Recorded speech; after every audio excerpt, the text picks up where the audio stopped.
Hello everyone, welcome back to my channel nursing corridor. My name is Swati Rinki और आज की research में हम पढ़ेंगे स्पेशल क्वांटिटेटिव रिसर्च डिज़ाइन के बारे में। तो स्पेशल क्वांटिटेटिव रिसर्च डिज़ाइन जो है क्वांटिटेटिव रिसर्च डिज़ाइन का एक पार्ट है। राइट, अभी हम समझते हैं। So there are 8 types of specific quantitative research design. First is clinical trial, second is evaluation research, third is outcome research, fourth is operational research, methodological research, secondly data analysis, meta-analysis and ecological studies. One by one we will study them. The first is clinical trial. जो clinical trial quantitative research है, इसको use किया जाता है किसी medicine की safety को जानने के लिए। राइट, कोई भी ड्रग अगर मार्केट में आती है तो मार्केट में आने से पहले या पब्लिक तक उस ड्रग को पहुंचने से पहले उसका क्या होता है, क्लिनिकल ट्रायल होता है। सो क्लिनिकल ट्रायल क्या एक सिस्टमैटिक इन्वेस्टिगेशन है, किसके फील्ड में, मेडिसिन के फील्ड में। क्या चेक करने के लिए कि जो मेडिसिन है वो कितनी ये इवैल्यूएट करने के लिए कि जो मेडिसिन है वो कितनी सेफ है और कितनी एफिशिएंट है। राइट, मतलब जो भी न्यू ड्रग लॉन्च हो रही है वो कितनी सेफ और एफिशिएंट है।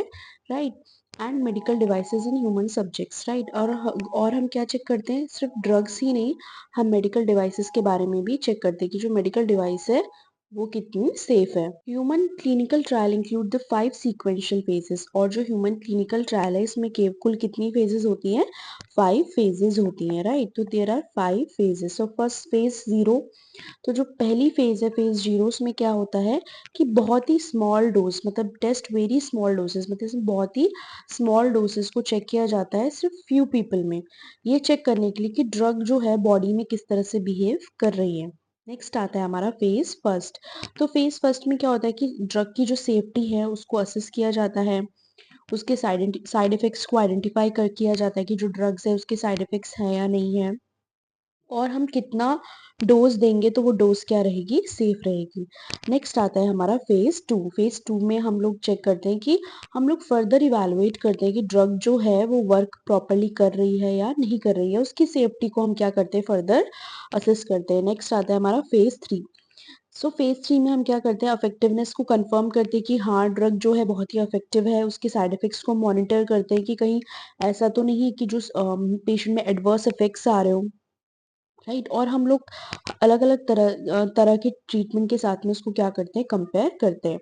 नेक्स्ट आता है हमारा फेज 4। फेज 4 में हम लोग क्या करते हैं, लॉन्ग टर्म इफेक्टिवनेस, मतलब ड्रग की जो है लॉन्ग टर्म इफेक्टिवनेस को चेक करते हैं कि जो ड्रग है वो लॉन्ग टर्म में कितनी इफेक्टिव है, कितनी सेफ है, और ड्रग जो है उसको क्या करवाते हैं, मार्केट करवाते हैं। मतलब ड्रग जो है उस वो किस में लॉन्च होती है, फिर नेक्स्ट मार्केट में लॉन्च होती है। तो क्लिनिकल ट्रायल जो है बेसिकली किसका किया जाता है, किसी न्यू ड्रग का किया जाता है या किसी मेडिकल डिवाइस का। तो क्लिनिकल ट्रायल न्यू ड्रग का हो सकता है या फिर किसी मेडिकल डिवाइस का हो सकता है। राइट, अब हम नेक्स्ट रिसर्च डिज़ाइन के बारे में करते हैं, स्टडी करते हैं, वो इवैल्यूएशन रिसर्च। तो इवैल्यूएशन रिसर्च को हम इवैल्यूएटिव रिसर्च भी कहते हैं और प्रोग्राम इवैल्यूएशन भी कहते हैं।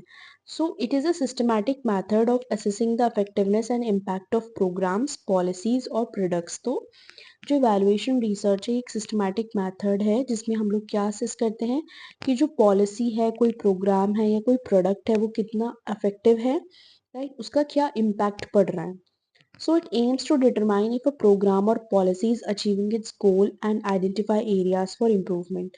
तो यहाँ पे जो इवैल्यूएशन रिसर्च है उसमें ये चेक करते हैं कि कोई भी प्रोग्राम जो लागू हुआ है या कोई पॉलिसी जो गवर्नमेंट ने लागू की है या किसी ऑर्गेनाइजेशन ने लागू की है, तो वो अपने गोल को अचीव कर रही है या नहीं कर रही है, या फिर उस पॉलिसी या प्रोग्राम में किस चीज़ की किन चीज़ों के इम्प्रूवमेंट की ज़रूरत है। This type of research helps inform decision making. तो ये जो इवैल्यूएशन रिसर्च है ये हेल्प करती है किसमें, डिसीजन को लेने में, and improve the overall quality. और ये ओवरऑल क्वालिटी को भी क्या करती है, इम्प्रूव करती है। राइट, और जो इंटरवेंशन की आउटकम है उसको भी क्या करती है, इम्प्रूव करती है। तो बेसिकली इवैल्यूएशन रिसर्च को हम इवैल्यूएटिव रिसर्च और प्रोग्राम इवैल्यूएशन भी कहते हैं। ये एक सिस्टमैटिक मेथड है ये असेस करने का कि कोई प्रोग्राम जो है या कोई पॉलिसी या कोई प्रोडक्ट कितना अफेक्टिव है। राइट, और जो भी पॉलिसी या प्रोग्राम है वो अपने गोल को अचीव कर रहा है या नहीं कर रहा है। नेक्स्ट आता है हमारा आउटकम रिसर्च। तो आउटकम रिसर्च भी लिटिल बिट सिमिलर है इवैल्यूएशन रिसर्च के, बट आउटकम रिसर्च क्या है, ब्रॉड है। राइट, मतलब ये ब्रॉड एस्पेक्ट में है। बट वहीं अगर हम बात करें इवैल्यूएशन रिसर्च की, तो इवैल्यूएशन रिसर्च में हम क्या करते हैं, किसी स्पेसिफिक प्रोग्राम के बारे में इवैल्यूएशन करें। कोई स्पेसिफिक प्रोग्राम है या कोई स्पेसिफिक पॉलिसी है, उसके बारे में हम इवैल्यूएशन कर रहे हैं। बट आउटकम में ऐसा नहीं है। आउटकम में हम क्या कर रहे हैं, जनरली हेल्थ केयर सर्विसेज कैसी हम दे रहे हैं, या क्या इंटरवेंशंस जो भी पॉलिसीज हैं, यहाँ पे सिर्फ एक सिंगल पॉलिसी या एक प्रोग्राम के बारे में हम लोग रिसर्च नहीं कर रहे हैं। यहाँ पे हम जो भी ऑर्गेनाइजेशन या गवर्नमेंट ने लागू किया है उन सब के बारे में हम क्या करेंगे, यहाँ पे रिसर्च करेंगे। तो आउटकम रिसर्च जो है वो ब्रॉड होती है, वहीं जो इवैल्यूएशन रिसर्च है वो कोई पर्टिकुलर प्रोग्राम या पॉलिसी पे फोकस करती है। Right? So, outcome research studies the end result of healthcare services, interventions, and policies, focusing on how they impact patients, population, and the healthcare system. तो outcome research studies जो है वो किसी भी healthcare services, किसी intervention या किसी policy के जो end results हैं उसके बारे में क्या करती है, स्टडी करती है, उसके बारे में फोकस करती है कि उनका क्या इम्पैक्ट पड़ रहा है पेशेंट पे, पॉपुलेशन पे, या फिर हेल्थ केयर सिस्टम में। इसका एम क्या है कि एविडेंस बेस्ड इंफॉर्मेशन देना, मतलब आउटकम रिसर्च जो है वो एक एविडेंस बेस्ड इंफॉर्मेशन देती है कि हाँ, अगर ये हेल्थ केयर सर्विसेज काम कर रही हैं तो हमारे हमारे पास प्रूफ है, राइट, कि हाँ ये काम कर रही हैं, और ये प्रूफ है कि जो आउटपुट है वो अच्छा है। राइट, ये हमें हेल्प करता है, किसमें, डिसीजन मेकिंग में हेल्प करता है, by patients, cleanliness, clinicians, policy makers and payers. This type of research consider patient experiences. तो ये जो रिसर्च है वो किस चीज़ को कंसिडर करती है कि पेशेंट का कैसा एक्सपीरियंस रहा, क्या प्रेफरेंसेस रही पेशेंट्स की, उनकी वैल्यूज़ के बारे में, और जो इफेक्टिवनेस है हेल्थ केयर डिलीवरी सिस्टम की वो कैसी है in terms of cost, health status and disease burden की। मतलब कॉस्ट के बेसिस पे हम लोग चेक करते हैं कि हेल्थ केयर डिलीवरी कैसा है, हेल्थ स्टेटस के बेसिस में चेक करते हैं और कितना डिजीज का बर्डन है किसी पर्टिकुलर टाइम में। तो आउटकम रिसर्च बेसिकली एंड में किया जाता है, किसी भी हेल्थ केयर सर्विसेज को चेक करने के लिए ये एंड में किया जाता है। किसी पॉलिसी को चेक करने के लिए किस में किया जाता है, एंड में किया जाता है। एक ब्रॉड टर्म, एक ब्रॉड तरीका है, और इसमें जो रिसर्चर है या किसी को भी हेल्प मिलती है डिसीजन लेने में। Next is operational research. तो ऑपरेशनल रिसर्च जो है एक साइंटिफिक अप्रोच है to decision making, specially in scare organisation. तो जो ऑपरेशनल रिसर्च है वो एक साइंटिफिक अप्रोच है डिसीजन मेकिंग का, राइट, उस ऑर्गेनाइजेशन में जहाँ पे रिसोर्सेज कम है, राइट। सो एग्जांपल जैसे कि रिड्यूस पेशेंट वेट टाइम, अगर हमें पेशेंट के वेट टाइम को रिड्यूस करना है कि वो ओपीडी में या आईपीडीज में, ओपीडी में सॉरी, एग्जाम्पल क्या है इसका, रिड्यूस पेशेंट वेट टाइम, मतलब ओपीडीज में पेशेंट को कम वेट करना पड़े, राइट, या फिर रजिस्ट्रेशन के लिए पेशेंट को कम वेट करना पड़े, या फिर ये ऑपरेशनल रिसर्च हेल्प करती है नर्सेज को शेड्यूल करने में या डॉक्टर्स को शेड्यूल करने में, राइट। नेक्स्ट है managing drug inventory to reduce cost, और ये हेल्प करता है कि जो भी ड्रग इन्वेंट्री है उसको मैनेज करने में हेल्प करता है ताकि कॉस्ट को क्या हो सके, रिड्यूस हो सके, राइट। तो ऑपरेशनल रिसर्च जो है वो ऑर्गेनाइजेशन यूज करती है अपनी रिसोर्सेज को मैनेज करने के लिए, स्पेशली उन ऑर्गेनाइजेशन में यूज किया जाता है जहाँ पे रिसोर्सेज क्या है, कम है, राइट। नेक्स्ट आता है हमारे पास मेथडोलॉजिकल रिसर्च। तो मेथडोलॉजिकल रिसर्च जो है इसका यूज किया जाता है डेवलप करने के लिए, इवैल्यूएट करने के लिए डाटा कलेक्शन इंस्ट्रूमेंट्स को, राइट, या किसी स्केल को या फिर टेक्निक को। जैसे जैसे कोई भी स्केल डेवलप करना हो, या सपोज एंजाइटी को चेक करने के लिए कोई स्केल डेवलप करना हो, या फिर पेन लेवल को चेक करने के लिए कोई स्केल डेवलप करना हो।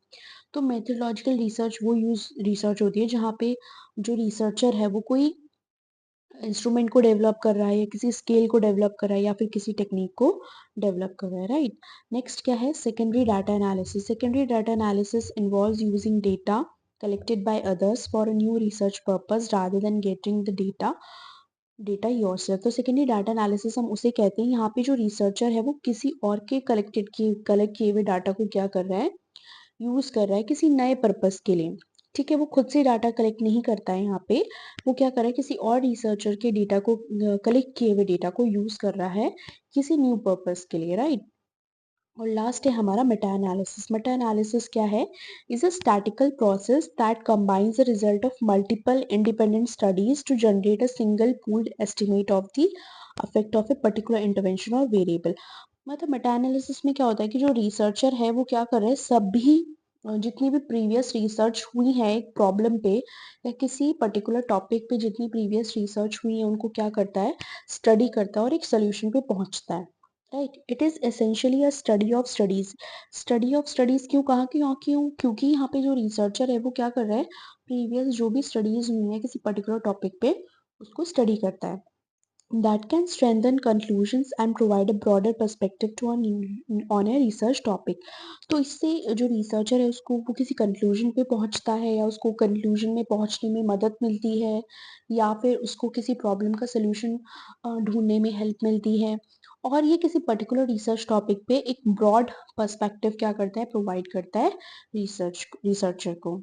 Right, so that's all about special quantitative research design. मुझे उम्मीद है कि आपको ये वीडियो मेरा अच्छा लगा होगा और मेरी जो प्रीवियस वीडियोज़ हैं रिसर्च डिज़ाइन पे आप उन्हें भी ज़रूर देखिएगा। Thank you so much.